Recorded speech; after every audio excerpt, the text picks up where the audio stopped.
అండి, చిక్కుడుకాయ కర్రీ చేసుకుందామా? చేసే విధానం ఎంతో తొందరగా ఈజీగా కూడా అయిపోతుందండి. స్టవ్ మీద కడాయి ఎట్టి ఆవాలు, సన్నంగా తరుముకున్న ఉల్లిపాయలు, పచ్చిమిర్చి వేసి దోరగా వేపుకోవాలి.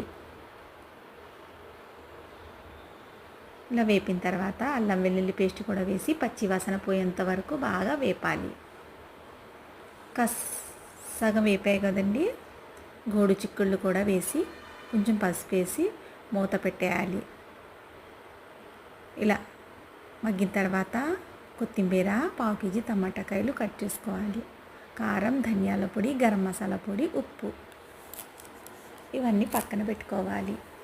ఇలా మగ్గాయి కదండి, కొంచెంసేపు 5 నిమిషాలకు మగ్గిపోతాయండి. ఇలాగా లో ఫ్లేమ్లో పెట్టుకోండి, మగ్గనివ్వాలి.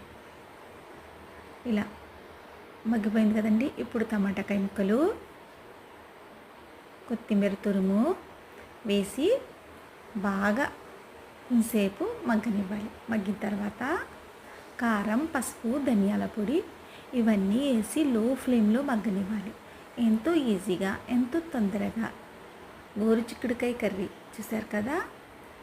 వేస్తే వాటర్ వేసుకోవచ్చండి, వాటర్ వేసిన అవసరం ఉండదండి. చూసారు కదా, ఫ్రైగా చక్కగా తక్కువ టైంలో కూడా ఈజీగా కూడా తొందరగా కూడా అయిపోతుందండి. చాలామందికి లో ఫ్లేమ్లో పెట్టుకుంటే చాలా కమ్మగా, చాలా తొందరగా ఈజీగా కూడా అయిపోతుందండి. వీడియో నచ్చితే లైక్ కొట్టండి ఫ్రెండ్. అండి, ఈ చిక్కుడుకాయ కర్రీ చేసుకుందామా? చేసే విధానం: చిక్కుడుకాయలు స్టవ్ మీద కడాయి పెట్టి ఆయిల్ వేసి ఆవాలు, సన్నంగా తరుగుకున్న ఉల్లిపాయలు, పచ్చిమిర్చి వేయాలి. వేసి